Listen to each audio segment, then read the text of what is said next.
people. Okay. Well, maybe they're just sick of me. No way. Okay. Wow.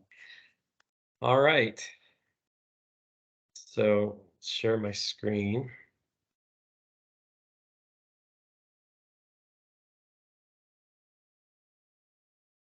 And I think we left off last class, the last part of it, we started talking about human resources. And the point I was making is that small businesses sometimes underestimate the value they might offer to a new hire. And because of that, they tend not to recruit as hard. They don't make use of some of these other places. And I made a point of saying college and universities. Sometimes there are graduates from programs that actually aren't looking for that big corporate job. And if you make the right appeal, they may join you. And even if they don't stay for 5 years, the years they give you could be excellent. And the point of that ultimately is that if you have, especially at the earliest stages, really strong people, and I labeled them A's, right? If you have A's, then recruiting more A's becomes possible. But if you start out with people who are mostly convenient hires, they're available, they're nearby, they're friends of a friend, but they're B's, what happens is A's tend to not choose to work for you, so it's harder to recruit. And B's tend to hire C's and D's because it makes them feel more job secure. So the whole point there was encouraging us to think strongly about making the extra effort to hire the right people at the very beginning, whether that requires pay that may seem a little high for you, or if you really don't have the funds, offering some kind of profit sharing or even equity or partnership. I mean, that's why so many startups are done as teams of partners, because they can't afford to pay each other as employees. And so they work together as co-owners because they have the skills to bring it in. So I think I threw out to the class last time, if anybody could share a story or two about their first hires and things that they did that either went really well or were problematic with that. Or did you pay the price of hiring a convenient employee when you really needed an A? I'll pause for a minute and just throw it out there. I'd love to hear some feedback from all of you if you've had those experiences.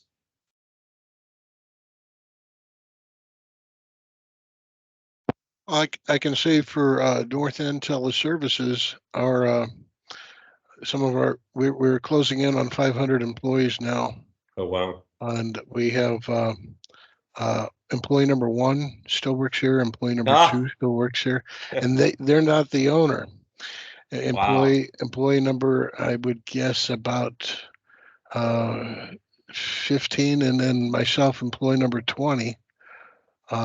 We all still work here, and I think Carmen did a magnificent job of honing in on who she wanted for what role. Yeah. At least that's what we learned from the Clifton Strengths Finder. Stunning. Yeah. Oh, really? That she used that to strategically hire people with the kind of the right attitudes and strengths for the job?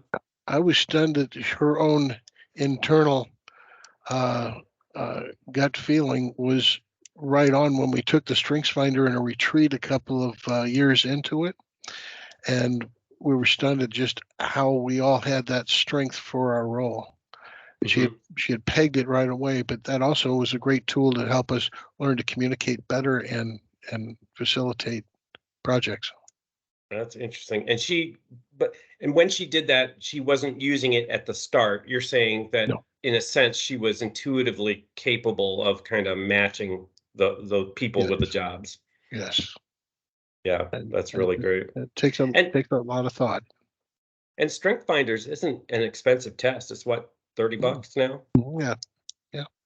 And I know even one of my sons interviewing for a number of jobs, they made him go through all kinds of psychological profiles, and he's a great kid, and he got rejected on one of the psychology tests, not as skill tests, because they were looking for a very particular fit. And so that's pretty smart. And small businesses can afford to do that, whether you personally have the talent for it or not.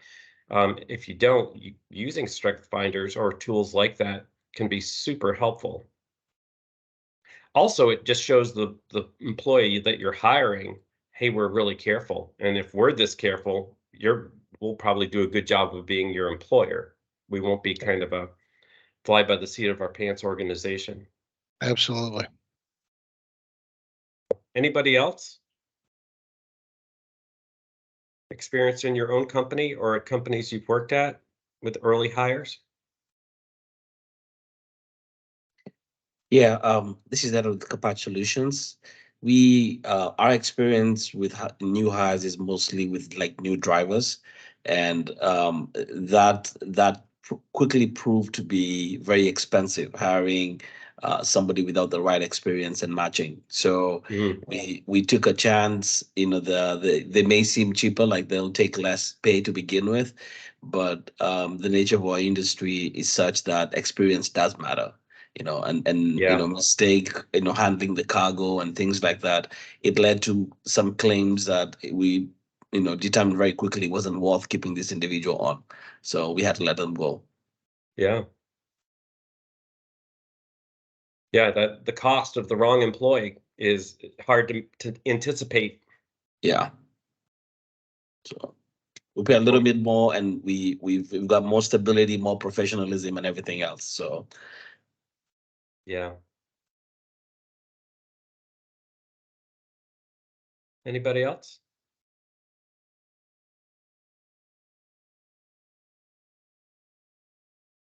And just while I'm thinking of it, my experience over at my quick change oil shop is that when I bought it, I didn't start it, and I inherited employees. And even for a few years, those employees were really influential on the other people we hired. And I did not have the culture that I wanted. And even when I hired people who I thought were better and would help improve things, the senior people who didn't have the right attitude just brought everything down, and everyone would end up at the lowest common denominator. And it was problematic because as a passive business, I didn't want to fire everybody because then I'm closed in a sense. But what happened to me after 3 years is my general manager did quit, and took everybody with him. And goodbye. That's fine. I rebooted, and what a night and day difference. I hired a nice, personable general manager, and then all the hires we made after that, the first thing we talked about was, here's the type of company we want to be. We want everyone to the extent possible look forward to coming to work. We're not going to have any a-holes, et cetera, et cetera. And I have a completely new staff, and I'm curious ultimately if I could have achieved that by better management with the old crew.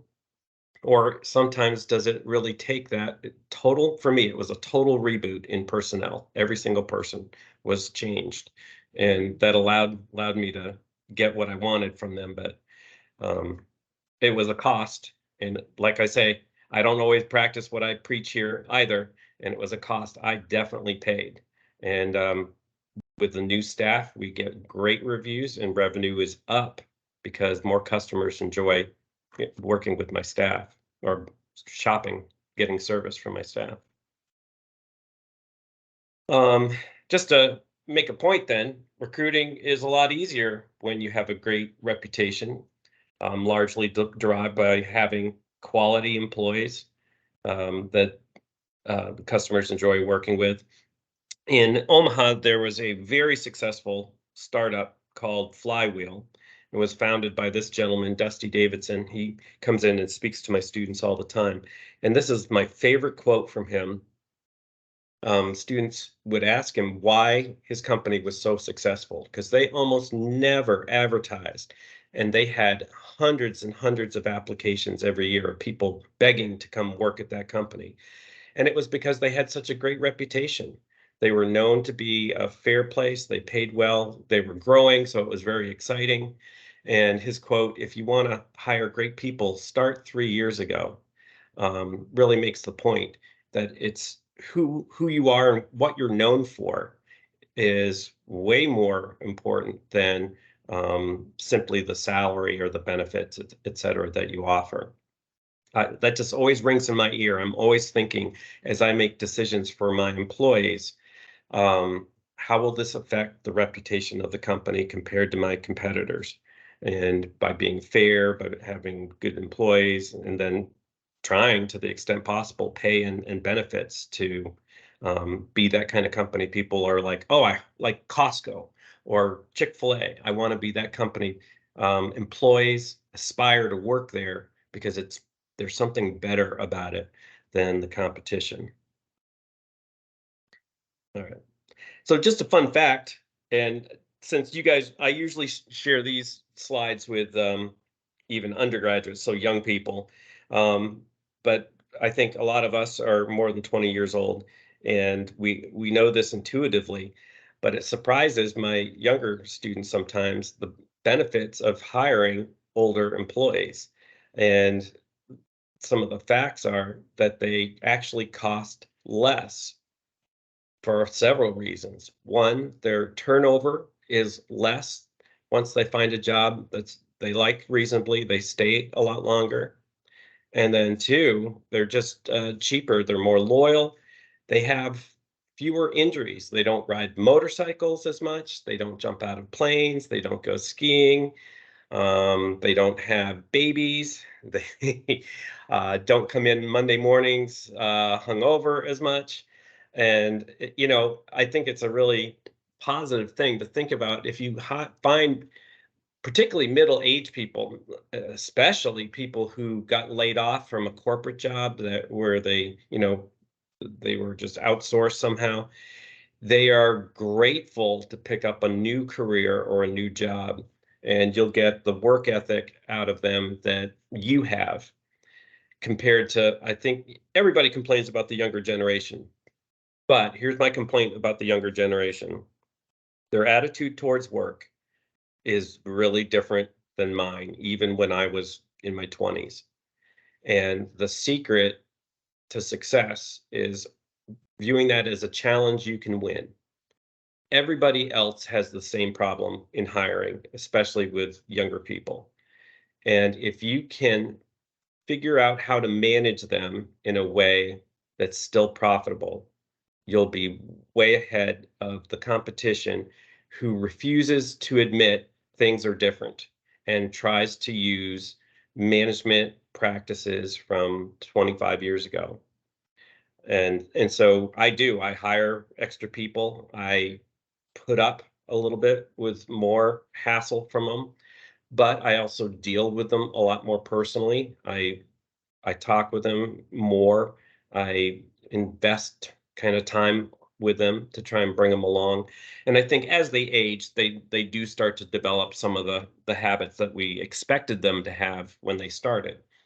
And so maybe it's just a longer developmental period for this next generation because society doesn't force them financially or socially to view work as the same way I do. But if you can get the middle-aged people and the closer to retirement people, you can get 5, 10, 20 excellent years of work out of them, and they're usually pretty grateful. And especially as they get older, their job hopping tendencies go way down, and turnover, as we talked about earlier last week, is very expensive. So what I want to do now is just throw out the basics of how do you go about recruiting good people. And I'd like this to be a conversation. So if you have insights or experiences on any of this, I'd love to hear your comments. I think I talked too much the last lecture or two, or at least I didn't hear enough from you guys. So I'd really like to make this a conversation if you have things to say. So I'm breaking it down into 3 parts. You have to define a job and select a standard, that is what people need to bring to the position so they can be successful. You need to validate that they do have those skills with selection measures. And then we want to ensure that you don't just take the first person, but you have a adequately sized candidate pool. There's my candidate pool right there for you. So this slide right here, I think, will be the money one, even for this whole lecture, is that a lot of times companies don't really prepare a job description, not with much detail, not with more than, hey, I need a lube tech, you'll operate on vehicles and provide great customer service, something. And a lot of companies only create a job description so they can put it on Indeed or Monster or wherever in order to hire, right? So they're using it for selection. That is, they're messaging to the public. This is the job and what it entails. Do you want it? And do you have the skills to do it? So clearly a helpful or important part of the process. But most small companies leave it there. And they think, okay, I'm done with that. Now let's just get down to business and get working. But I think job descriptions, if they're done correctly, can really help you develop your staff. For example, if the job has, 5 different requirements and you finally hire someone who has 4 of them, right? You can look at the job description and have a conversation with that person saying, hey, to really, get good at this job, it requires this, and that's, you don't have experience in it, or it doesn't seem like your strength. How about some training? Let's get some videos or a book, or I'll send you to a consultant who does training on this. Or you have internal training. Simply, let's set aside time from when we're actually producing revenue to, I'm going to just focus on building your skill in this area so that you will do really well in this job. And so a job description done right can provide a lot of value to the company by helping people build their skills.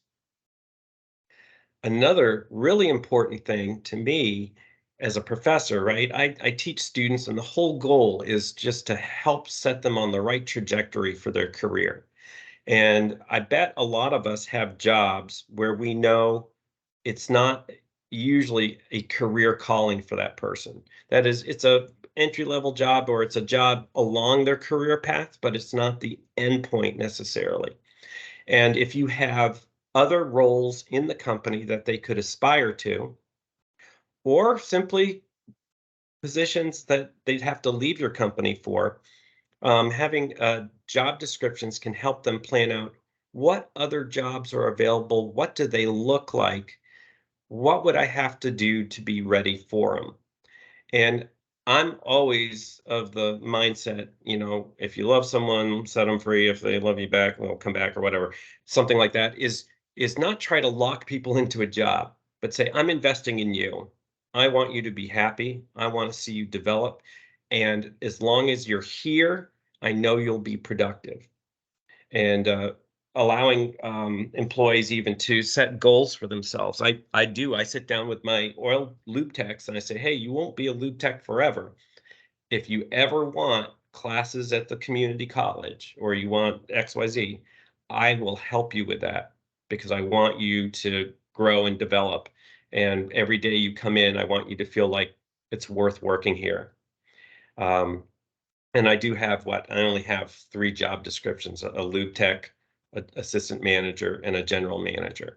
And because I'm a small shop, I don't have openings really realistically for them. So they aspire to assistant manager. I can have a couple of those. The general manager, I tell them, hey, you want to go get automotive training? Let's plan it out. Here's what you'd have to do. Here's the classes you'd need to take. And that's inspiring to them. The hilarious thing for me, or sad thing, is almost nobody takes advantage of it. And a lot of them are content in their job, but just knowing I keep the door open for them makes them not feel trapped. And that reduces turnover. Another part of it I think is super important for small businesses is fair pay systems. hey, if you have this set of skills, it's worth this X amount. And if you develop more skills, if you especially take on more responsibility, then there are higher levels of pay because you bring more value to the company. Hopefully, that's tied to revenue and profitability of the company. And small businesses don't do this very well. The danger is that you have several employees that it's the time of year you might give bonuses to or whatever. And if you aren't using a metric like how well they lived up to their job description and their performance, then it will be difficult to give one person a bigger bonus than another.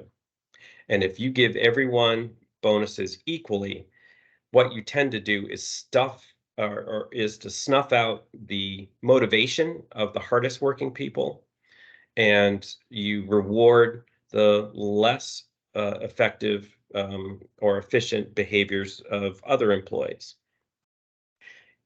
especially if you have a connection to some of your employees, because some of you have hired relatives, cousins, neighbors, or children of your good friends or whatever. If you can defend your bonuses by saying, hey, you lived up to 80% of this. If you want the full bonus that the other person got, you need to do this much more work. And in fact, let me help you because I can identify areas you're weak in and provide training for you. Then next year, you can expect to be rewarded more. Right. And so in this sense, a job description really provides a lot of value to the company. And performance appraisal, as well as pay systems, works into that. It creates a more fair environment, but also a more ambitious one. That is, people can set the goals they have for themselves. Oh, and if I want to get a higher rate of pay, I need to identify the duties of a higher paying job. I need to develop the skills for it and make that part of my career development in order to achieve that pay level. And if I do, then what is it I have to do to be successful in that role?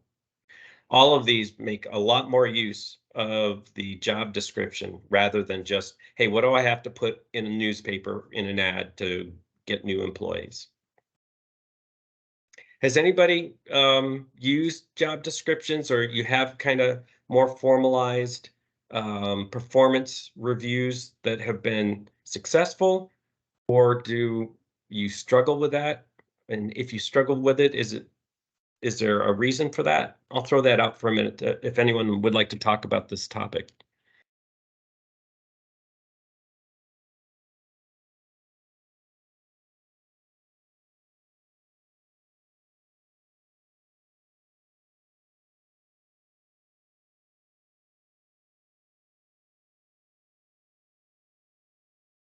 I typically lead by job descriptions. I kind of make it more an emphasis on like skill or toolbox. Mhm. So of course, there's always going to be some kind of evolution or some kind of growth as they grow. But in my job descriptions, I don't be as detailed as I'm kind of more, hey, what kind of skills and what kind of tool set that you have. And whenever I go to the interviewing process, it's more okay, validating those things, Yeah, where it's not scripted. But the part that's more important is me gauging, kind of your work ethic, your character, and like how well, I believe you just work in just the social community, period. Because anyone who feels alienated, it could be a lot of things that just come just on a social level, and have nothing to do with the job. right, So I try to keep it more general so that way I am actually getting to interview, validate skills, but get to really more so interview people who I believe will bring the same culture or feed into the right. other company. Yep, yep. And like I said, I even at my oil shop make that the first part of the interview process. I sit down with the general manager and I said, Dakota is going to talk to you about your skills. I want to set the picture for what we're looking for in an employee, and I talk all about that aspect, not the skills. But you can put these in the job description as well. Brings an attitude of engagement or positivity, wants to help create a positive work environment for others, et cetera, et cetera. And then you can evaluate them based on that as well as how they performed in their skills during the year. Really good. Thank you. One thing I've done with small companies when they're struggling with issues, that they're having trouble identifying why some employees are underperforming, is a kind of funny little trick, and that is just say, okay, fill out an organizational chart for me. So I want to see what you think the reporting lines are in this business, because especially in small businesses that grow from 3 or 4 to 10 or 20, informal lines of authority develop based on friendships and the confidence employees have in other people's ability to make good decisions. And companies will do this, and they'll fill it out, then share it with their employees. And employees sometimes even disagree, saying, no, I don't report to Susie. I would do stuff for Bob more. And the company can identify sometimes things that have naturally grown that weren't intended ahead of time. And sometimes they can make adjustments to accommodate for it. Other times not. A really interesting story for me is I was consulting for a online memorabilia company. So they sold stuff on eBay, et cetera, but they had like 20 something employees, and it was quite a profitable big business for 20 people. And I asked them to do this organizational chart, and they kind of poo-pooed, oh, we're only 20 people. We don't need any big business stuff like that. And I was like, okay, I'm going to leave this here, but let's move on. We'll talk about other stuff. And then I came back 2 months later, and they were like, the first thing they said to me, and kind of had a sheepish grin on their face, is like, hey, Dale, we want to show you something. And they pull out the organizational chart, and they had filled it out, and they said, we did this, and the 2 problem employees, we noticed they were doing jobs and working with a supervisor that wasn't a good fit. And we realized both of them would be better in the other person's position. And so we made a swap, and it was like night and day. And so it became a very helpful tool just to think about how the structure of your people is working, how well it's working, and whether it could be improved. The goal is always to have the right person in the right seat. And this is just one tool to help you think more deeply about it. Another way to use it, of course, then is ahead of time, right? Especially if you're a 1 to 5 person shop, you may not see a need for an organizational chart, but go ahead and make one. And if you need to put your name in every box, you're the head of marketing, you're the head of HR, you're the head of accounting, you're the head of whatever. The goal here is to say, as I grow, I'm going to need to hire a person into this role who can perhaps in the future lead a team of people who can do that. And so you prepare a job description for each of those roles, and then as you grow, hire into them. So it can become somewhat of an HR strategy tool to say, what does it take to move people into those roles? And especially if you have a partner, you may have a partner who says, you put in a box over here and say, you're going to be responsible for developing the team that does these functions in the future. And so they prepare for that, and it's not a kind of a organic thing, but an intentional thing of, we are going to lead and staff this company with excellent people. Anybody in a small business, have you ever developed an org chart, or has anyone been in companies where they make it clear to you what the structure of the whole company is, or the more typical thing, people just say, this person's your boss, you report to Jane, and that's it?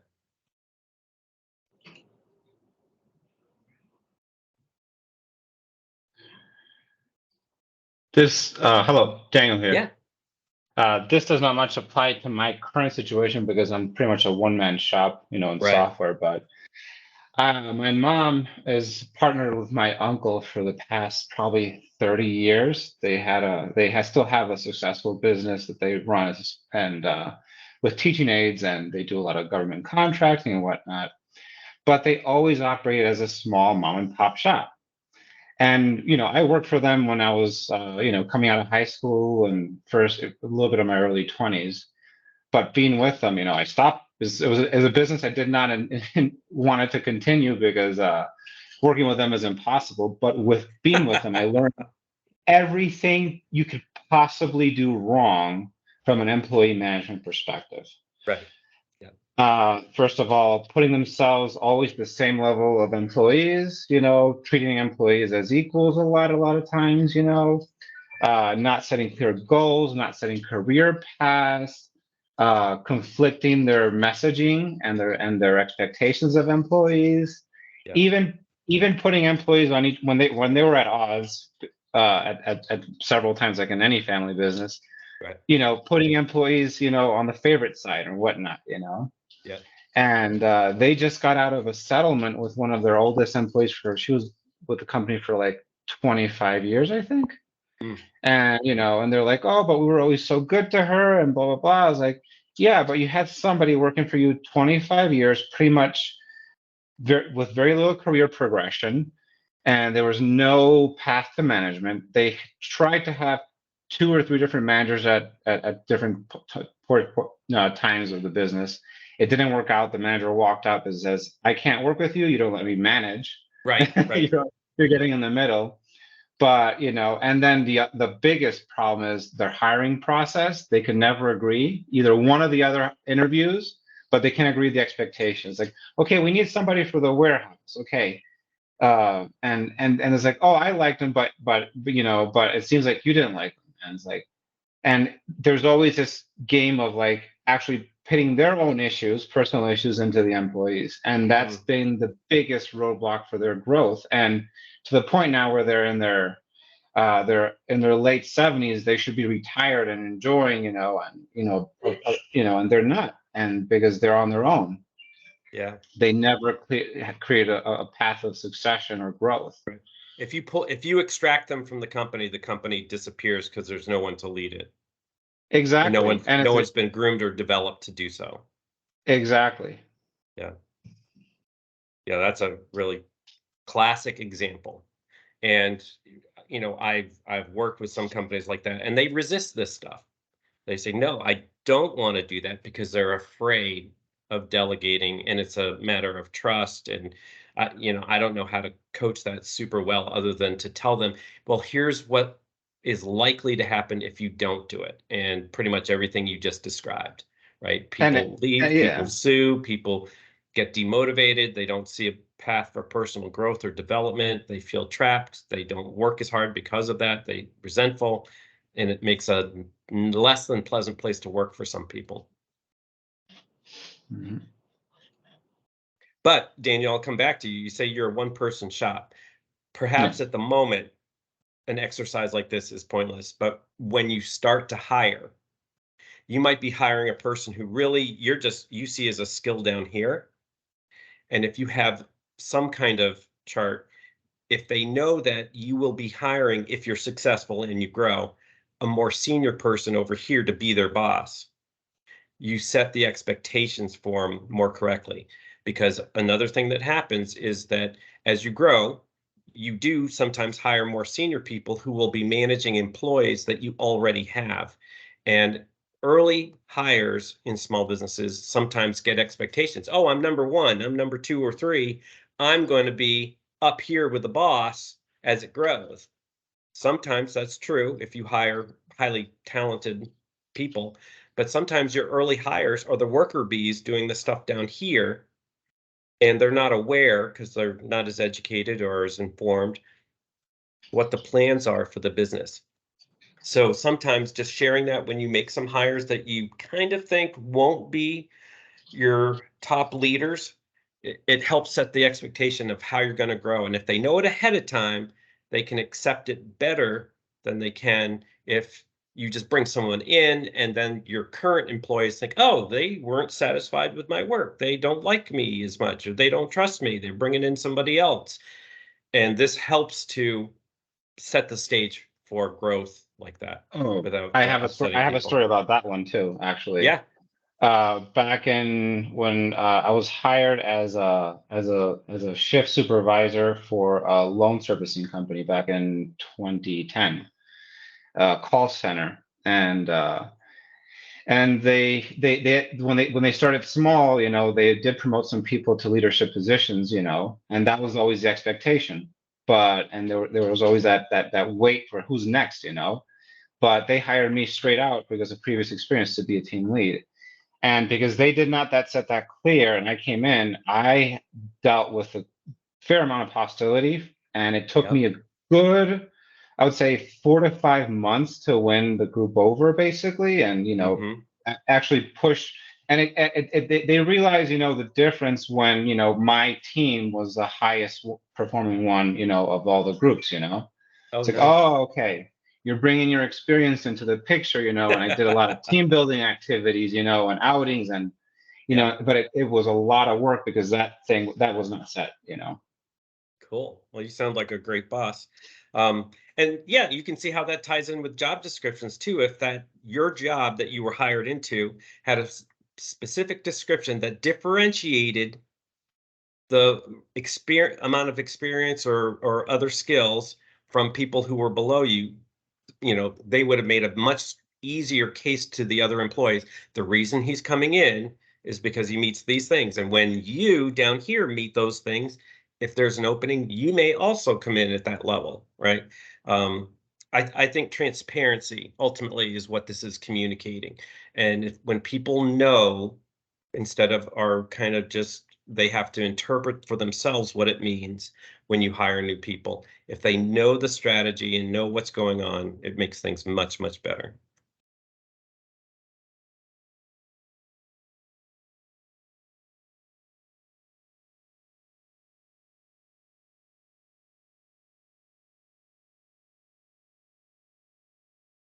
Dr. Easley, you're back on mute. Back on mute.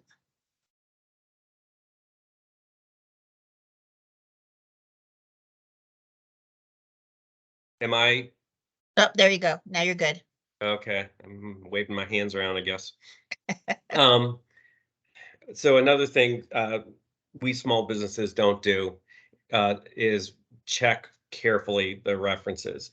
And you get a resume, and oftentimes you know that people put, you know, very inflated titles on the duties that they have, whether it's saying you're a porcelain ceramic sanitary engineer and you're really a dishwasher, or you know that you led teams when you didn't really lead them, that you were responsible for the success of projects that actually many other people were responsible for, and they had a minor role. It's always worth it to have a good set of questions that probes their resume. Tell me about that. You said you led it. What does it mean to lead? How did you lead it? What was the hardest thing about it? What was difficult, etc. Um, check to see if those things are true. Talking with previous employers, it's tough. If they worked for a fairly well-run company, you're not going to get much information. The smart companies say, yes, Darren worked here from May till August of 2023. And that's pretty much all they'll confirm is, yes, they work there. They don't want to give out information about why they don't work there because it can end up in legal issues with the employee saying, hey, you interfered with my ability to find another job. There is a question you can ask previous employers, and this tells you a lot, actually. And that is, if you were able to rehire this candidate, would you? And they can answer either yes or no. And of course, we're human beings, not robots. We can use our voices and our inflection to imply quite a bit. So, you know, you can get a very enthusiastic, yes, we loved her. We wish we had 5 of her. That's a very positive thing. And if they in any other manner say no, no, probably not at this time, etc. That really shows they had an issue with the employee. Doesn't mean it's the employee's fault necessarily, but it's certainly not as positive. Other things I know people have done is when the company won't say anything, they contact other coworkers. And a good question is to call up a coworker and say, "Hey, is Susie there?" "Oh no, Susie's not here anywhere." "Oh no, what happened to Susie?" And sometimes you'll get some inside information. That's not illegal on your part, but it depends how much information you really think you need. But anyways, and this is, by the way, a picture of Nick Nolte, right? He's got a great career, but there's blemishes on it. That was the whole point. I put it up there. Yeah, Dr. Easley. Yeah. Hello. Hello, can you hear me? Yeah, I can.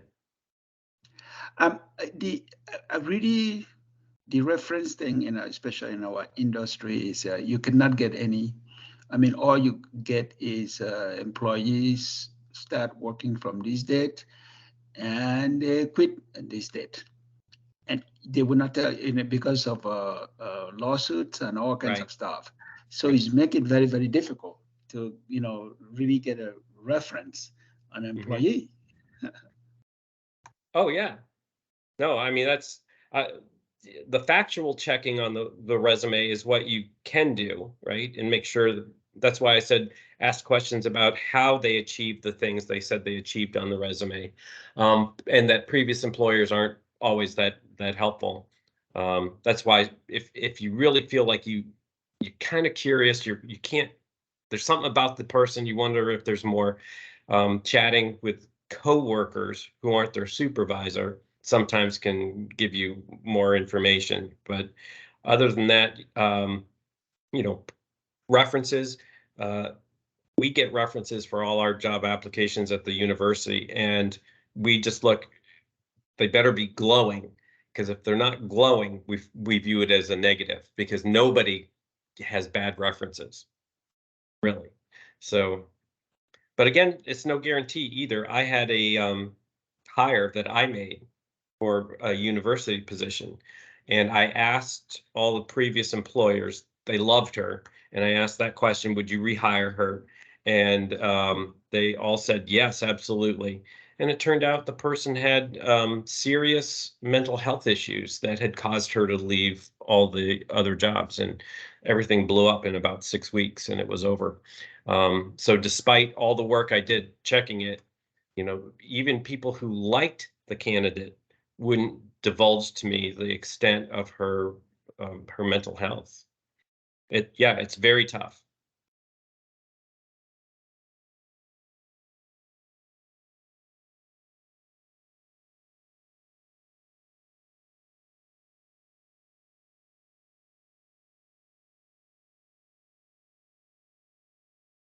Dale, you're back on mute again. Yeah, I know. I'm There hitting you go. some button or something that's doing that. Thank you. Okay.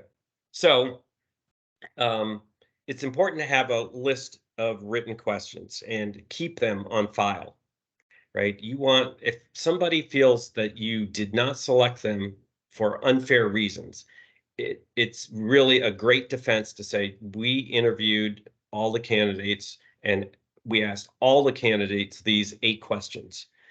That's a helpful defense. It's also just fair, right?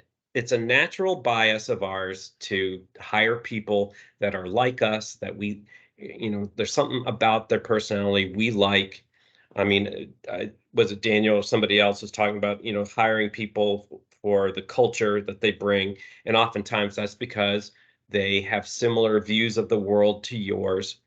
There's a risk sometimes, I think, that you will tend to ignore some people who could do the job, but they aren't the same as you. And for me, that might be people who are really introverted. They don't shine in interviews, but if you ask these questions, once they feel confident, they know what you want to talk about, they come out of their shell and talk about their ability to do the job. It helps you not overlook people who actually do have the ability to do it. So even though you have a list of written questions, obviously with each candidate, they may mention things that makes you chase down that rabbit hole and find out more information about it. But as long as you have a base set of questions, you will have the ability to compare candidates equally. Another very helpful thing, both for your decision making and for your defense of being a fair and equal employer, it is have multiple panelists. And by that I mean have more than one person. No, hold on one second. I got to mute here. I have a family interruption here.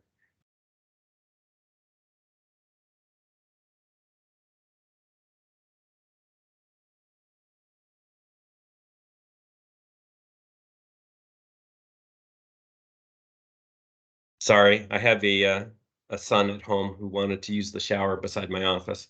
Um, uh, anyways, having a panel, obviously, preferably it would be other employees who are concerned about who is going to be hired to work with them. What if you're a really small business? What can you do? Well, I recommend find friends, find other business owners who are not your competitors, but people who have good hiring sense, and make them your hiring committee, and have, if you can't do it during business hours, have a go out for drinks on Friday, or take people out to breakfast on Saturday, treat the other panelists to breakfast, but have them help meet the candidates and then give you feedback on it. I'm always surprised by the feedback I get from other people on my search committees. At the university, we'll go to a conference and interview 15-minute interviews, 30 people, and we take notes. And the nice thing is we have multiple people there. While one person's talking, the other person is noting things down, not just their answers, but what made them excited, what made them, pause, etc. And then we get back from the conference and we go over all our notes and try and pick out 4 people that we want to bring in for serious interviews.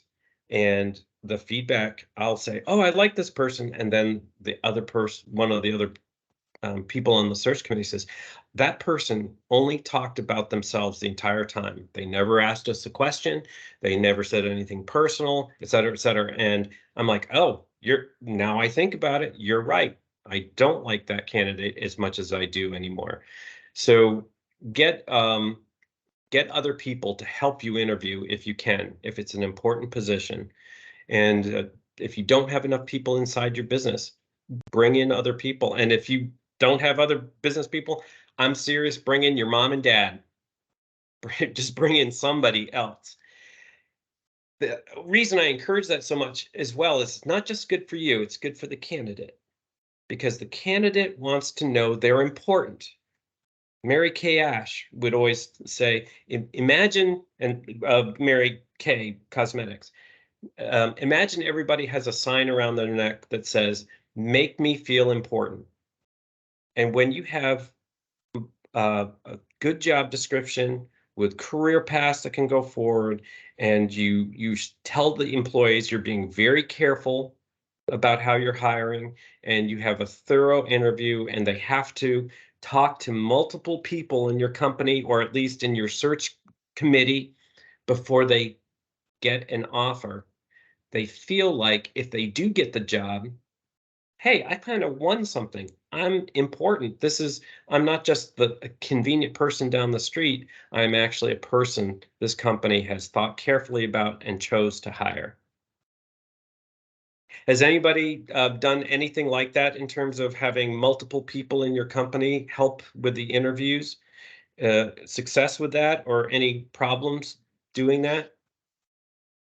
I've been part of panels, put into as a panel to interview candidates, and the biggest play on those interviews is basically I was given, always a scoring system, and certain questions, to target, or areas to target, but more than anything is like, It always comes down to how would you feel them being part of the team? Are they a good fit? Yeah. So And that usually weighed in a lot of situations. It weighed a lot more than whatever the recruiter was weighing in on the candidate, how good they were on the technical skills or whatnot. But if the team, let's say it's a panel of 4 and 3 out of the 4 says, I like them, but the attitude kind of rose me off in the wrong way or whatnot, Yep. that person does not apply. Yep. Yeah, and that's exactly kind of my experience is the impression the person made on the panel, much more so than the skill, right? Because we can read the resume and see, oh, you got 5 years of, whatever Python programming. You probably have the skills, right? But that isn't as hard to determine rather than how do the other employees envision working with this person and enjoying talking to this person. Does anybody have a favorite question they like to ask during an interview that kind of brings things out that is helpful to you? Yes, in the especially in the outbound call center space. There was we'd had a structured process where you would ask a bunch of general questions about when you're available for work and so forth. And prior to that, there was an English test. We'd layered in a couple of different tools to help us. But lucky question 13 was describe the room you're sitting in or yourself eating your favorite food. Oh, wow. And obviously the reasoning is how quickly can you think on your feet? How quickly can you articulate a word picture? Okay. Which is something of a powerful skill for someone in the outbound that has to keep someone engaged and entertained. Yes. Oh, that's excellent. That's really great. I have one, Daryl. Yeah. So before my life before this was in real estate. And one of the questions that we would ask towards the very end was if when they go on vacation, when you go on vacation, what is the first thing you do?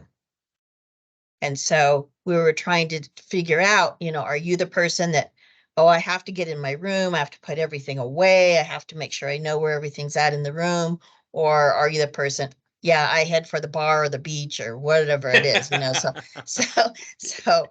that told us, just Okay. are they a very methodical, Yeah. step by step person, or are they, just real that, that in the disc profile, are they that D or that I that, they just want to start the party and get it going. So that was there a wrong answer? Or were you there looking for both kind of people? it just well, it just depended on what we were hiring for. If it was for an agent, we were probably looking for we wanted to get to the bar, we wanted to meet other people, we wanted to whatever, because you knew that was a very dominant personality, but if we were looking for someone more behind the scenes with their contracts or whatever, it was probably that more methodical person that, had everything laid out and likes the steps and not trying to miss anything. So anyway. Yeah. I always thought that was an interesting No, that's a question. good one. Yeah. I'm going to keep both of these. That's a fun one. Two of mine, of course, what do you like to do in your free time? And in part, just to see how interesting or boring they are. And also, it opens the door for conversations, meaning, oh, I like to spend time with my kids. Well, now right, because you can't start off by saying, do you have kids or do you plan to, right? Those are forbidden questions. But once they say, oh, my family, my wife, my partner, whoever, it opens things up. But the one I like to ask that my team at the oil shop could care less about, but I love is, so tell me, what book have you read most recently? And I'd say for people applying for lube techs, I get blank stares, and 9 out of 10 times, I don't really read. I mean, they literally say that. And then I just hired a person who said, oh, I read this self-help book and blah, blah, blah. And I now have, out of my 7 lube techs, I have 3 people who read books, which is crazy unusual for an oil shop. What I like about it, it means, first of all, they can write decent emails. They can talk to customers a little bit better because they read, they have better vocabulary. And also they just, a little bit more, I don't know, thoughtful about life, a little more curious. I enjoy working with them more rather than the people who just want to watch or read Instagram and TikTok on their phone all day. Anybody else have another question before I move on?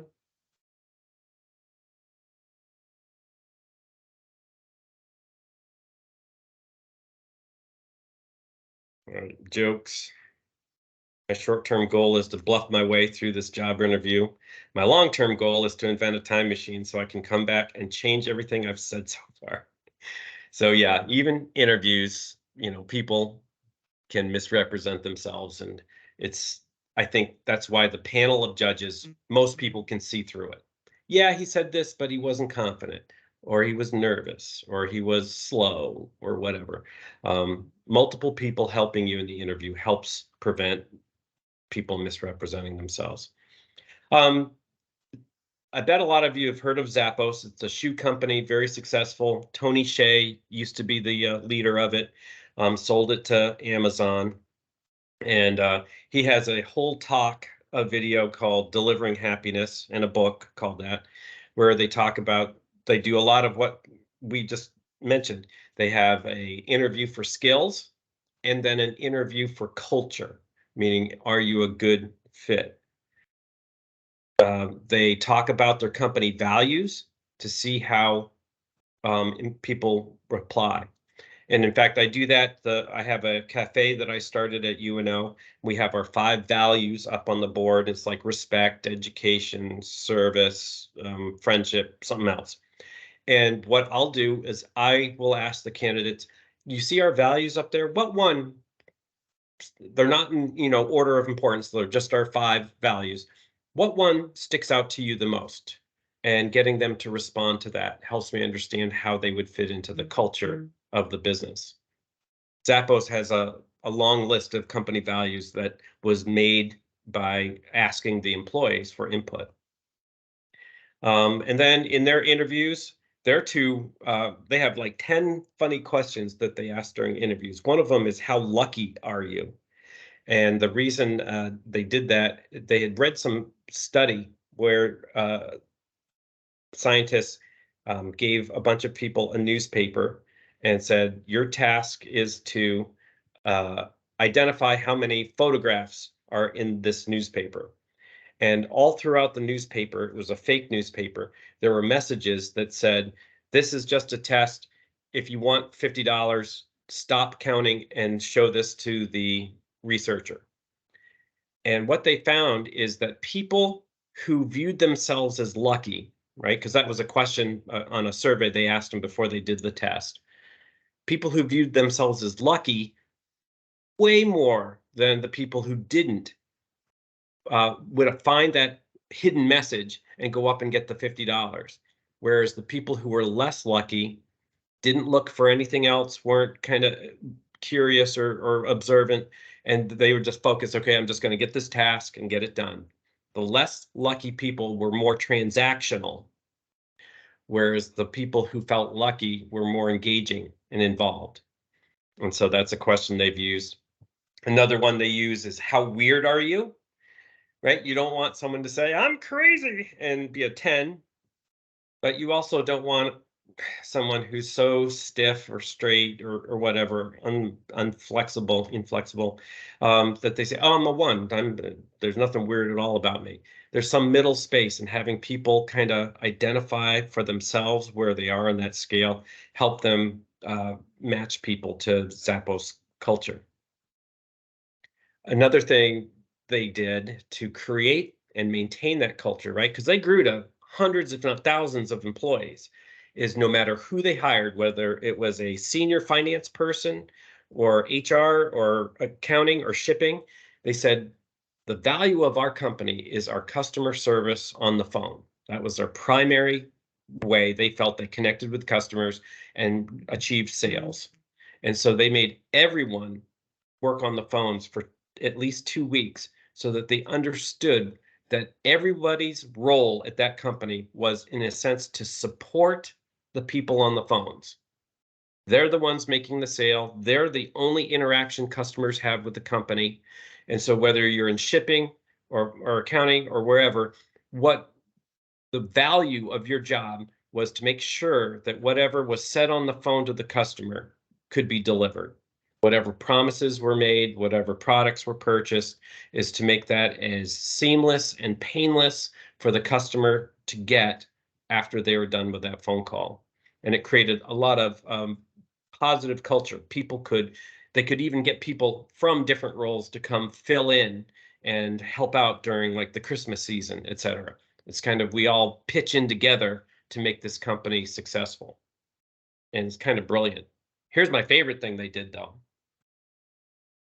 After 2 months of training for the phone people who were calling customers, after 2 months, they would offer the employees $2,000 to quit. And this is from a few years ago, so this amount might be higher. This is back when the average pay was like $12 an hour for these jobs. And think about that for a minute. $2,000 to quit because they didn't want you to stay if you didn't enjoy the job. And when they offered it, they said the first year, a handful of people took that offer. And by the third year that they were doing it, nobody took that offer, which shows you they were doing a great job in selecting and training and making a culture for them that they enjoyed working there. What I love about it is think how cheap that was. Especially once you get to the point where you're not paying it out, it literally costs you nothing. But how does the employee feel, right? On that Friday, they have the offer. They say, nope, I don't want it. I love this place. I'm coming into work Monday. When they come into work on Monday, a thought has to be in their head. I just gave up $2,000 to keep this job. In a sense, I paid $2,000 to keep this job. And it creates a huge investment on their part. And Zappos, even though, call center jobs, aren't glorious, right? And they suffer a lot of turnover. Zappos had low turnover in their field. So very clever strategies. Has anyone experienced any kind of thing like this in the jobs they've held, or does your company do anything like that to make that onboarding kind of special for employees?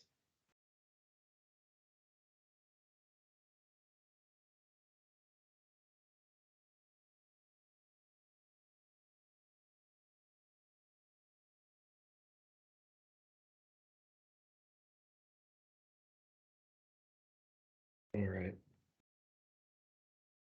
Well, anyway, helpful example, just something to think about.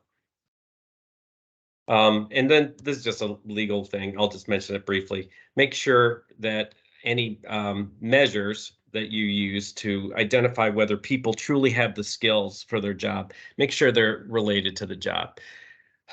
We've talked a lot about culture, and that's very hard to nail down. But you also can't ask for things that aren't required for the job. You can't give an IQ test. If the job doesn't require math, you can't give a math test. You can't use subtle tests to learn things about people if you can't justify them. Here's an example that kind of blows my mind. Target was hiring security guards and gave employees the Minnesota Multiple Personality Index test. That's a test in part for schizophrenia. You would think that's a pretty valid concern. I don't want security guards who have kind of mental health issues.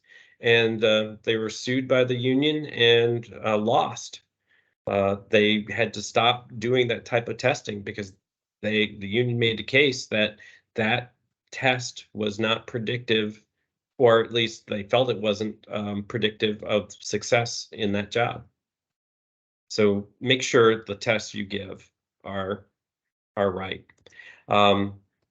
Selection measures generally are just to address whether they actually have the skills. And that really goes back to the testing by questions and interviews, checking references, do those things. There's not a lot of testing you can give. Now, if you're running truck drivers, a CDL, maybe a truck, some other kind of test would be very appropriate for that job, but you wouldn't ask them for certain literacy levels or whatever, right? It needs to be tied to the job to avoid problems. So I feel like we've talked about this in a number of ways. Having more people helps you more accurately, more effectively recruit good people. And it does it in two ways, right? When you interview 10 people instead of one, obviously you have a better chance of finding a person who's a really good fit, both skill-wise and personality, culture-wise.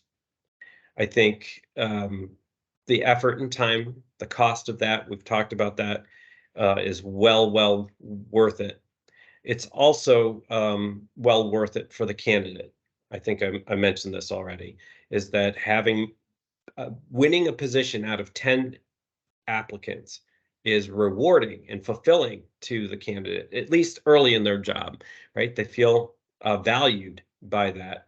And so letting them know that. Sometimes I might even fib a little bit. I might say, we've had a lot of applicants for this position, even if I haven't, because I'm really anxious to make sure the candidate knows I appreciate them for applying, and I want them to know I've carefully selected them. All right. So how do you guys provide, I think I'd like to wrap up today, if we can have a nice conversation about this, incentives for employees, because it's not just money, right? Obviously, we know that. The old way was, time and tenure. The longer you're there, you get the annual increases. It's a terrible system. And the hilarious thing for me as a business professor, it's exactly the system used at the university. Is you get hired at a certain pay level, and then the union that I'm represented by negotiates 2 or 3% a year increases, and that's it. It never changes, and you can predict your salary from now till 20 years out from now. I mean, it's locked in. And guess what happens to the best professors? They get antsy and they jump ship and they go to other universities where when you start your job, then you can negotiate your salary. And so it forces the better professors who have ambition, at least financial ambition, to leave. And then who stays? You get professors who are, and we have one at UNO. He's in his early 70s now. He is one of the highest paid professors in the College of Business. He checked out mentally 10 years ago. So terrible teacher at this point. And in the real world, he couldn't get a job for $50,000 a year, and yet he earns $150,000 a year and has summers off. Why? Because he got promoted based on time and tenure. So that's a bad system. It keeps the least capable people the longest and makes it hard for them to quit while losing your good people. What should your written policies be for bonuses and raises? Capability, responsibility, and accomplishment, right? Have you improved your skill set? Have you used it to take a more burden on for the company? And were you successful in doing so? Right. And we tie all this HR stuff together now. Now it can bring in the training that you provide based on, the job description and the holes in their resume. the career planning, the skills you need to get to the next level, you provide that so that the employees have a roadmap to get to that higher level of pay. And ultimately, your favorite employees want more responsibility. When you have employees who like, nope, I don't want to do that, you know, they're limited, right? They're transactional and ultimately probably not as good for your culture as other employees who truly say, I want to learn, I want to take a class, I want to lead, I want to be able to implement some of my own ideas. And if you have the right people, that is rock and roll time, right? You are in great shape when you have those employees. You do need to show that they will get paid for that. Setting milestones, whether it's in sales management, number of people they supervise, number of customers they manage, number of projects that they help develop. See if you can make it countable so that you can hold the employee accountable, and they love it. They like to have the chance to say, look what I did. Last year I did this much, this year I did this much. And if you have policies in place to say that entitles you to a new title, new role, new pay level, it's a very positive thing. All of our small businesses usually struggle with this because we have something informal. And they're like, I see it when I know it when I see it. And that isn't as good as it could be. Does anybody have anything like that in their workplace where they literally look for increases in responsibility or skill development and tie that to financial incentives? Well, I'm a self-employed person now, right? But Yeah. I was with the company for over 10 years. And so at first, I was the one that you have described, Dale, the one that wanted to learn more and get training provided from the company. And I never said no to, whatever new position or new activity or job role they wanted me to do. But then as I got closer to the 10 years, I did start become bitter towards them because I Yeah. got tired of doing all that stuff, of asking for all the stuff, and they would never give it to me. And so I would just, and then I saw other employees that were the more transactional ones that you're talking about, where they're like, not in my description role, so I'm not going to do it. Exactly. And they would get paid more. And so I was like, man, how does this work? Because I'm over here like compliant and doing what they're asking me to do.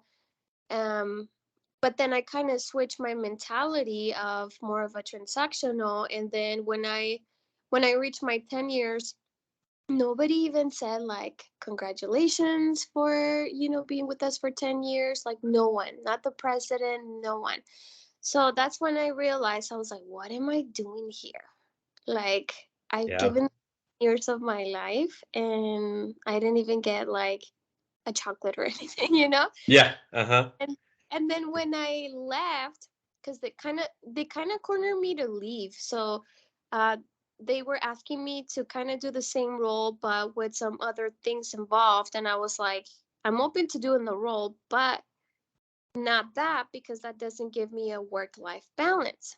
And I'm getting older and I'm not willing to do that anymore. Like maybe in my early 20s, yes, but not anymore. Right. Right. And so pretty much that wasn't good enough for them, and they let me go. And the funny thing is, even after they let me go, they have fought my unemployment like 2 or 3 Yeah. times. And I'm like, oh my goodness, seriously? You guys were the ones that wanted me to leave? And Yeah. so from that point, it's kind of disappointing because now I see myself as it's just me and my dad in the business right now. And we do have other people that help us here and there. And so I think my main question is like, how do you have that balance? Because I experienced that and I don't want to be that type of boss to maybe future hirees or things like that. But at the same time, it's like, you don't want to be too nice because then you don't want to be taken advantage of. Yeah, you've made a nice kind of addition and counter to what I'm saying here is that I think taking on more responsibility clearly sometimes requires more time, et cetera. But if a company wants to be long-term and grow, I think you have to have other staff support around them so that people live a normal life. I mean, you're exactly right that work-life balance, even if you're a very responsible, I mean, a lot depends on you. They need to provide enough staff around you that other people can, participate in those responsibilities and not make it a 60-hour-a-week job or all travel all the time job or whatever, the demands are that make it difficult. So that, I mean, that adds a really thoughtful note to this, that companies that want to pass on more responsibility and provide more incentives also have to make sure they provide a structure that it keeps it defined enough that it doesn't make it, I mean, they can't expect you to live like the owner if you're not getting paid like the owner. Right? I'm the owner of a couple businesses. It means nothing to me when I'm doing stuff on Saturday and Sunday. It's my business. I'm getting the rewards for it. To have another senior manager who has to live that 7-day a week, 12-hour a day lifestyle, I can't, I would never do that. In fact, I tried to create a manager at my electric company to replace the previous owner. Previous owner worked like an owner, and he worked 60 plus hours a week, which is one of the reasons he sold it, is he couldn't figure out how to manage his way out of that. But he made great money, and so I bought it and I put a person who was to take over his role. And he had kind of that same experience you had, in the sense of he saw the responsibility consuming a lot more time than he wanted. And he finally told me he didn't want the job anymore. And what broke my heart was I had kept asking him, how many other people do you want around you? I will bring in 1 to 2 more partners to work with you to help lead the company. And he kept saying, no, he didn't want other people. So it was really frustrating to me because I was kind of aware of what you're talking about. I didn't want to overburden him, but some people really mentally have a challenge disassociating responsibility with like a constant commitment to the company. And now I've hired another person, and then I hired an assistant for that person. So when he starts the job, he'll have even more help. I'm not gonna ask anymore. I'm gonna tell them, no, you're getting more people. We're gonna make this a job, not an entire life at work. We're gonna succeed. It might be a little more expensive for me to run it that way, but it's the only way I see forward. So, I mean, you've made a really great contribution with that comment. I like that a lot.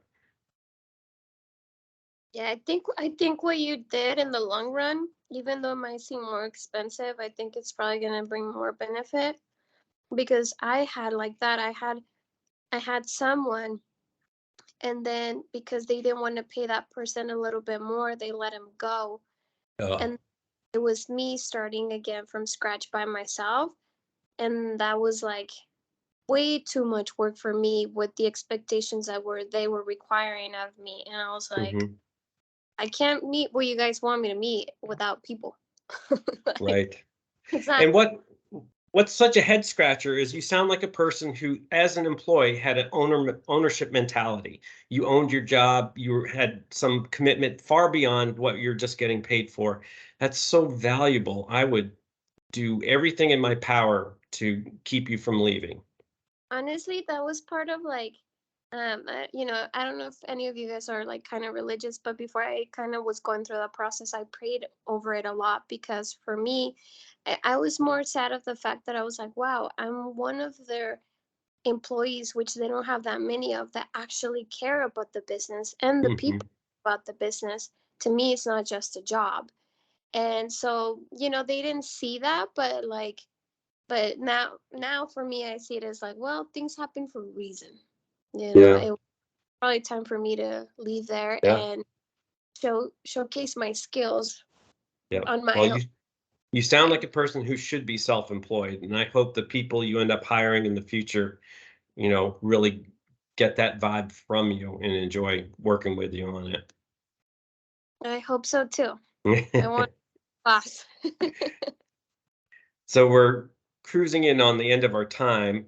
There are different ways to incentivize people because I think even what you, Brian, just mentioned is money was part of that, right? You weren't getting paid equivalent to the what you're giving. And I think cash bonuses, sometimes companies can have enough funds, at least during certain times of the year, for bonuses. I give out my bonuses in early December because my employees need the money to do their Christmas shopping ahead of time. They don't have money otherwise. And that's a positive thing. It's limited though, because it does tend to support a transactional approach. It should be done in a way that thanks people.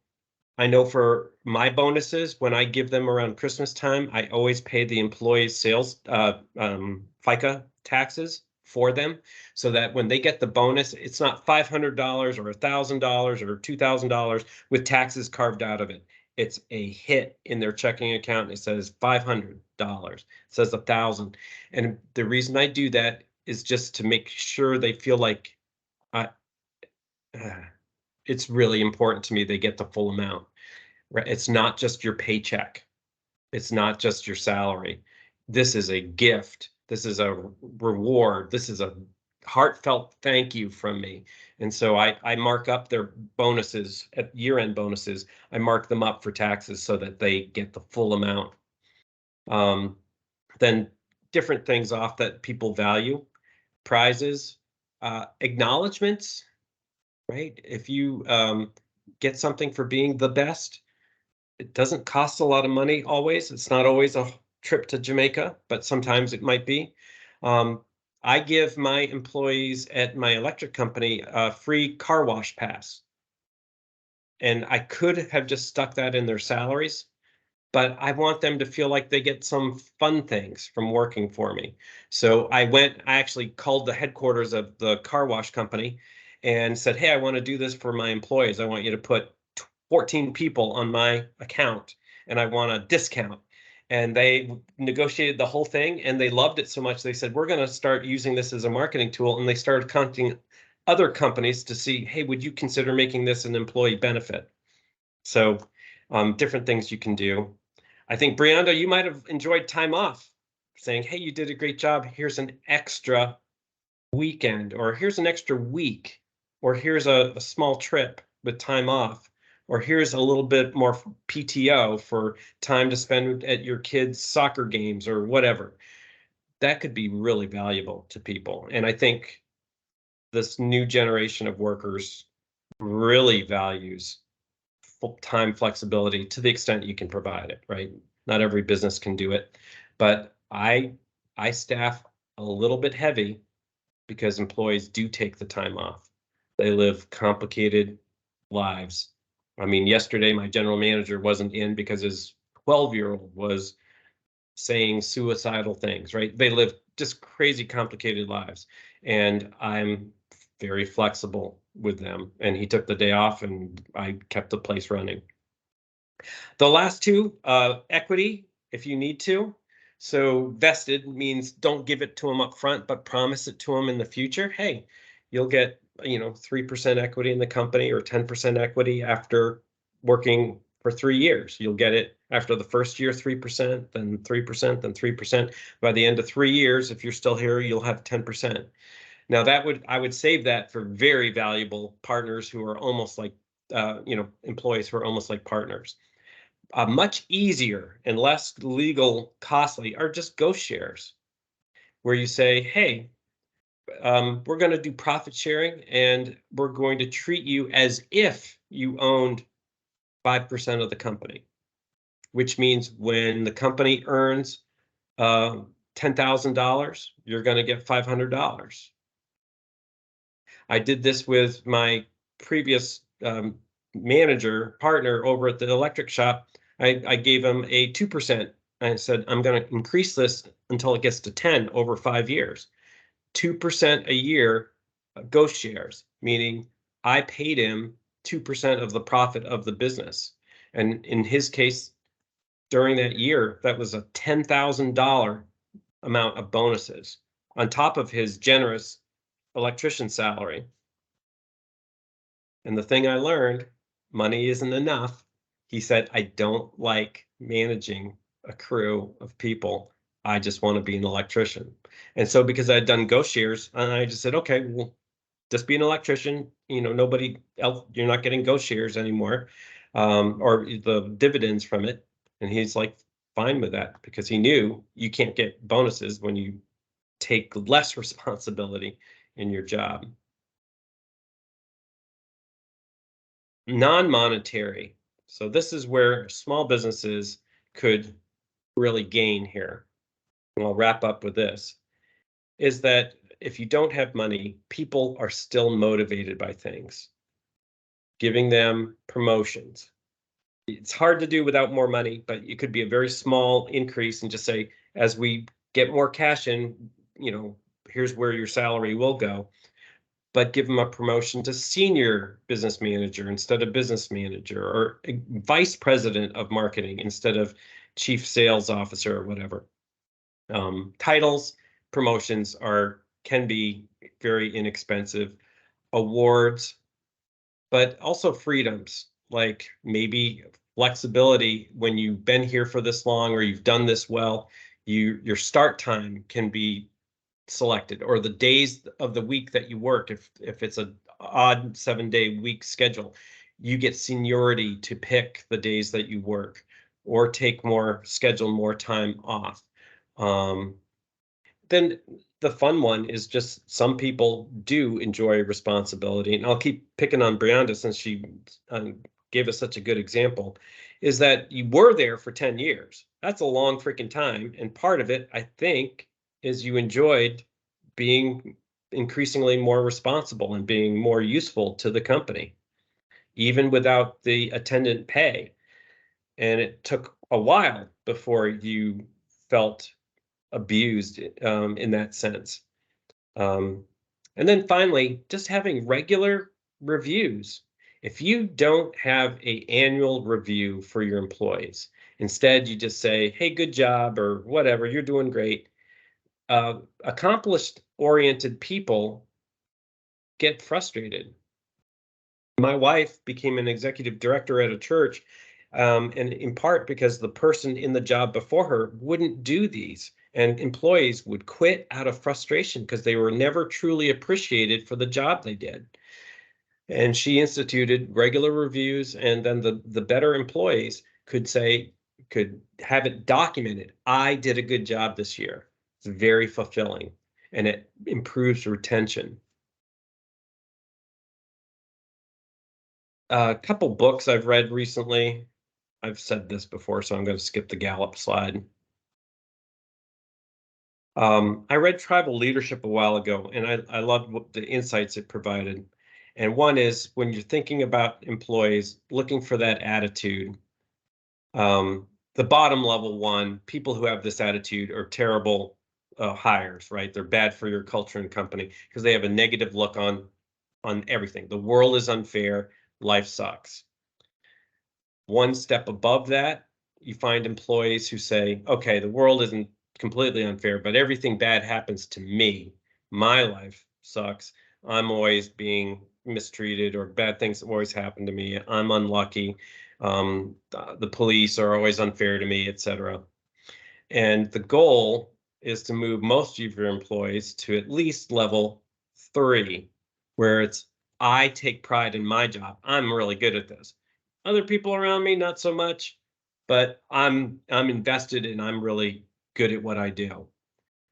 And then, of course, the goal and the point of the book is try to move people to level 4, where it's a team-based approach, where people get pleasure not only out of being exceptional at their job, but helping others to be exceptional. And those are the people you want to move into management as quickly as you can, when they're people who get it, buy into it, and want to build it out for others, because they know it's a positive way of life to have that kind of collaboration and teamwork. It's a very positive thing. So kind of a great book. And I just listened to this on audio cassette. It's super simple.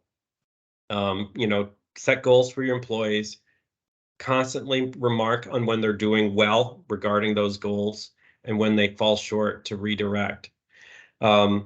It's a very simple one, and I've shared it with some of my managers and say, think about this, use this on the lowest level employees, which they're kind of doing. I did notice the book uses the phrase, the new 1-minute manager. So I spoke to my new 1-minute manager and he said, and it goes on like that. It's kind of annoying, but that's their trademark phrase. So they have to use it to protect their consulting business, I guess. But in a nutshell, just basic, super simple. And for low-level managers in particular, it's a great way for them to practice identifying goals for other people, giving praise, and then trying to help them improve their skills.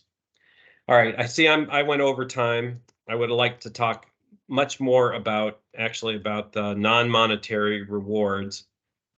If anybody has a comment or an example of a non-monetary award or incentive program that worked well, I'd love to hear about it.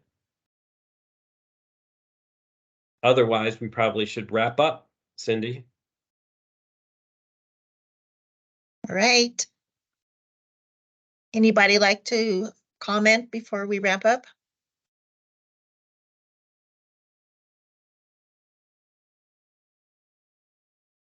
And, you know, Cindy, I covered a lot of topics, but I hope the members here today just had a chance to reflect. I mean, some of them are in very large companies that have very professional systems already in place. But I think the key thing is just to be so intentional about making these right choices for employees. And when we get busy, we tend to just grab people and try and get stuff done. And I think the best run businesses that have a chance for success and growth think a lot about these issues. I'll just leave it there for today. Very much so. Thank you. All right, MBEs, just wanted to make sure that you knew coming up, I'm sure Nicey has said it, but November 17th will be our last KCMO live event for this year. As far as an agenda, the Diversity Business Summit going to be held at Burns and McDonnell on Friday, November 17th. All of the flyers have been coming out to you. If you haven't been receiving anything, if you'll send me a message or an email at cindy@mpmsdc.org. But you can always go on to our website at mpmsdc.org and go to the calendar of events, or also just look at the front page and that'll take you right to the registration link. So again, this is the last live KCMO for 2023. To be held at our corporate member, Burns and McDonnell. So thank you so much. Nicey will be back for the rest of these, but, Dr. Easley, you'll send me the slides for these or? These are the same slides we used last time, but I can just send me an email to remind me to send them. I can send them again if they're not easily findable on your system. Okay, not a problem if you already had them. Okay. All right. Cool, guys. Anyone? Thank you See so you much. at the end of Anybody the have? semester. Yeah, anybody have Thank you. questions? Thank you. Anything? Nope. Thank you. Everybody good? Okay. Have a good weekend. Thank you so much. Thank you, Dr. Thank Easley. Have a good All right. week. No problem. Bye. Take care. Bye. Bye.